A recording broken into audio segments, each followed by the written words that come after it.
عليه الصلاة والسلام عباداتك إلهي لو قلت وهذا وكمد لما مسلمون انت اسكو خلاف سنين ما جرتو ولما واحد هذا محل النزاع عين لا قرطابها بون هذا دركت مساله اسكو خلاف سن yahay waxa la isku khilaafsay exactly muxuu yahay in la gartaaba fiican nabigu salligiisu waa cibaada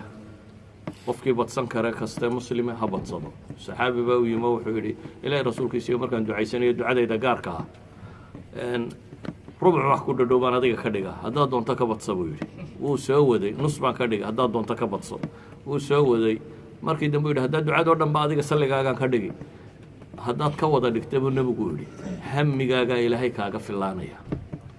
idan salliga nabigu calayhi salaatu wasalaam iyo badsiga la badsadaa waa min addiin hamiga alla kaaga warwar adduun oo dhan baa kaa ba'aya haddii problem kasta ku qabsado intaad halkaa fadhiisato nabiga salligiisa aad badsato uu kaa tegaya soo qolada psychology-gu ma yidhahdaan waxaan sameeya kan sameeya halkaa haddaad fadhiisato ama tasbiixsato ama salli nabi qaado waa kaa tegaya idan salliga nabigu calayhi salaatu wasalaam waa diintuu ka mid yahay kalgacalka nebi maxamed la jeclaadana waa min addiin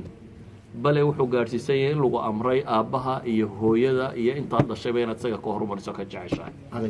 inaad nebiga jeclaato macnaheedu waxa weeyaan warkiisu inuu kaala weynaado cid kastoo kale marka alla laga yimaado warkii isaga inaad warkiisa ka horumariso كمال الإيمان أما إيمان كده مجترن كيسونه وحكو حدا ينسيدا إنه نبي قوي عليه عليه الصلاة والسلام جعل كيسنا وحيابات الماما وحكم ده قل إن كنتم تحبون الله فاتبعون يحببكم الله إنه سجر راعنه سؤال شيء سويدين تلمركها ما أها النبي محمد وينين تيسه كما هذلين قفك مسلم كي كدو دانا وكو قالوا بيا واضح صوت اسمع مسلم كان النبي محمد وينيتيسا كضاد قليا وكو قالوا بيا وهم حي مركا علده حاجه كجرتا علده waxay ka jirtaa maalinta in la xusaamata hay qaab loo weyneynayo isku wada fursanayna in weyneyno laakiin qaababkii layna faray inaynu nabiga u weyneyno maalinta in la xusaamo ku jirtaa nabigu inoo ma sheegin isaguna ma xusin saxaabadii la joogtayna ma xusin تابعينتي كده بيسنا ما حسين مذاهب تأفرت علماء إنه كنا قانينا ما يحسين هذا حقيقة تمي وادم بين مسلمين تبرد أهلي ماد تاريخي أنا ضبط إمام المغريزي في كتابه سوق غيرينيو waxay soo bilaabantay bay ku tilmaamaan dawlad Faatimiyya markii ay joogtay Masar dawladii ka talinaysay Ubaydiyinta loo oran jiray qolo Shiica ahayd ayaa waxay keentay 6 mawlid 6 birthday mawlidku waa birthday 6 birthday in la xuso nabiga عليه الصلاة والسلام علي بن أبي طالب فاطمة حسن يا حسين يا بغرك شنطها إنه النقضه وحل حصية لحدا إنه النقضه وحل حصية دولة دي شيعة هيد بالردي مركي الردي نمكي ما يشغب صدي واحد هو شنطة الشيعة أنا قطور النبي أنا أسكح حسن شنطين وكت كنا ويا حسين علماء وقت جاء وحكي دم بيسوي وحي سويديان والمسألة دني ما كم متهاي وحي دين توينو شيء يسمى كمان مدها علماء برضو حيدا دم ورد بكم تشرت دين نبي الله حصوا كاسي علماء بدن إنه حيلين وروحني مسؤول لكن أنا هالكلام كل شيء يا وحاصرنا كبحثن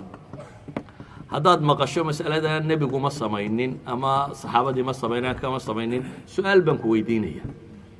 نبي محمد سيدو قال له عابد سكة بدن ميادو عابد كريسة ما أنت أنتي النبي محمد والسميين لما يسوع أن سقولنا ما النبي ده عمرها صحيح كما ما أنت أنتي النبي محمد كاتو أن سويدين وحصوها ما بناتهم مسمى بنانا لكن أنتي بهالدارة هينين وحبب بدعة كوربي إذا النبي محمد مالين هوية لنا مالين والبكوصل عليه الصلاة والسلام إن تصنت كي مالين سكتو oo tiraado maalintaas aan musallinaya maalinta tan dhan kale markaynu ka eegno ma la garanayaa maalintu exactly nabigu dhashay taariikhdii carbeed ee hore waxay u dhigantay sidii taariikhdii Soomaalida Soomaalidu baadiya ku dhalataa siday u calaamadsan jireen laba wax bay calaamadsan jireen toddobaadka maalinta ka dhashaan way calaamadsan jireen waxaad maqlaysaa hebel isniin buu dhashay khamiis buu dhashay jimco dhashay axad buu dhashay taa Soomaalidu ma laha way calaamadsan jireen waxay kaloo calaamadsan jireen gugii ama dayrtii la dhashay wixii jiray gugii reer hebel lagu duulay gugii hebel dhintay gugii dayrta badnaa gugii cayn ayaa la calaamadsan jiray carabtii jaahiliyaduna saasay ahayd nebi maxamed markuu dhashay calayhi salaatu wasalaam wuxuu inoo sheegay maalintuu dhashay iyada wuu sheegay isniin baan dhashay buu yidhi isniintana wuu soomi jiray isniinta iyo khamiisahana wuu soomi jiray markaa wuu sheegay inuu isniin dhashay sanadkuu dhashiyo bishuu dhashay cidima garanaysaa sanadkii waxaa la yidhi sanadkii maroodigu maka ku soo duulay buu ku beegnaa marka waa sanadkii maroodiga markaa taariikhda la raadinaya war sanadkaasi halkuu kaga beegnaayo halkaasuu ku beegnaayo halkaasuu sanadkii maroodiga ugu dhashay ayay culimmadu yidhahdeen bisha ma la garanayaa waxay yidhahdaan waxaa loo filaya inay tahay bisha rabiicul awal ahay maalintana isniinta rabiicul awal qolo waxay yidhahdeen 12 ahayd taarikhyahanada hadda jooga waxay leeyihin markaa dib loo baadho 12 isniinba maaha nebiguna wuxuu yidhi isniin baa dhashay soo maaha